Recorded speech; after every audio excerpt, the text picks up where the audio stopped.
mäleta, mis aastal, ühesõnaga see projekti aeg on läbi juba, et me kohustusi enam ei ole sellel. Kas 17 ei olnud? Mind kummitab miskida. Äkki oli 2017 ka, jah, võib-olla. Et mis me siin siis teinud oleme, et meil on niimoodi, et kui meil tuleb mingisugune vaimustus peale, siis me teeme erinevaid asju. Et mis vaimustused meil siin on peale käinud,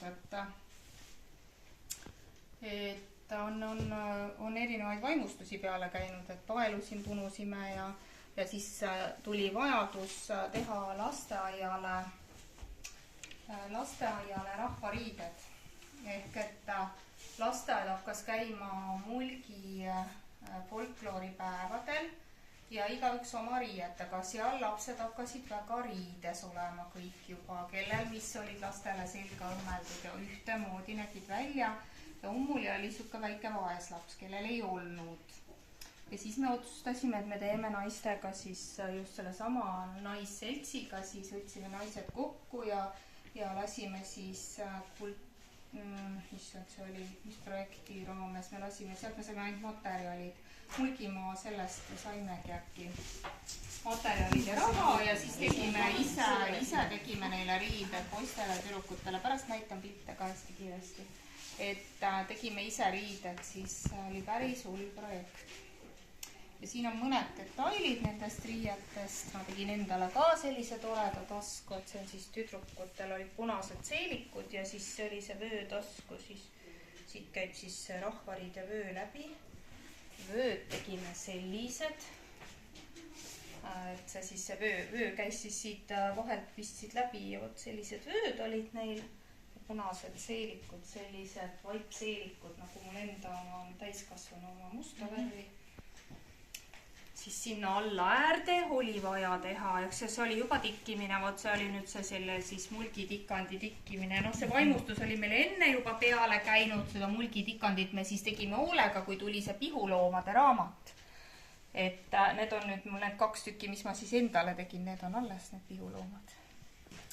Ja siis saime siis teha seda tikkimist neile tüdrukutele 6 komplekti, siis tegime 6 sellist põlle.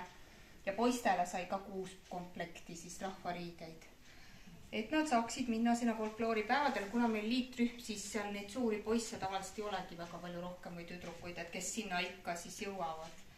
Et minnakse nii 5-6 aastastega sinna alati. Sukapaelad siis. Siis saime poistele sukapaelu. Sukapaela näidis on siin tegelikult, nad said vot sellised sukapaelad endale. Et põimitud siis jälle naistel oli tööd, lisaks panime kasvatajad ka tööle lasteaias, lasteaiaõpetajad siis praegused, jah. Et panime nemad ka sukapaelu punuma ja kes siis vööd kudus ja mida. Siis seeliku äärde käis vot selline pael, jah. Ja punase seeliku all ääres siis ja vot siis niimoodi siit alla välja siis kinnitati selline pael, et neid põimisime siis huulega, et just selliste värvidega oli see. Et need paelavaimustused meil olid siin. Ja siis kurrutamised, eks ole, kõik käsitsi. Masinaga proovisime, ei tulnud välja ja tegime kõik käsitsi. Siis see 12 pluusi pluss tagid, varuka äärtesse tagid. Ja jälle kõik 12 pluusi. Krae äärtesse ka veel, tüdrukutel oli see pisikene krae. Seal oli veel rahvast, teie rahvast ka vist kuskil sinna. Maie vist tõmbas... Maie tõmbas hoovi kellegi või? Oho. Maie ja Riina. Ahah, nii. Siis tuli meil, poistele said siis sellised vestid ja püksid ja siis kaaruspael. Kaaruspael. Nii, leidsin ülesse. Paelad said peale tehtud, kõik selline kaaruspaela muster. Said need rahvariided siis valmis... Ummuli valla mingisuguseks, ma arvan, et see oli vabariigi aastapäevaks, kui need lapsed olid siis kõik riides nendes riietes ja esinesid seal valla aastapäeva aktusel siis. See oli küll ülipidulik hetk. ja meil oli nii vahva koostöö siis Elmar Oravaga, kes siis, mina panin teksti valmis, mis me kinkisime siis need riided nagu lasteaiale ja Elmar Orav pani selle teksti siis mulgikeelde veel, et kuna me oleme mulgiga seotud selle vallaga, et siis ta tõlkis selle mulgikeelde ja andsime selle siis nii-öelda selle üle siis, kui palju me sinna töötunde kulutasime ja kõik see oli siis mulgikeeles seal kirjas. Et vot selline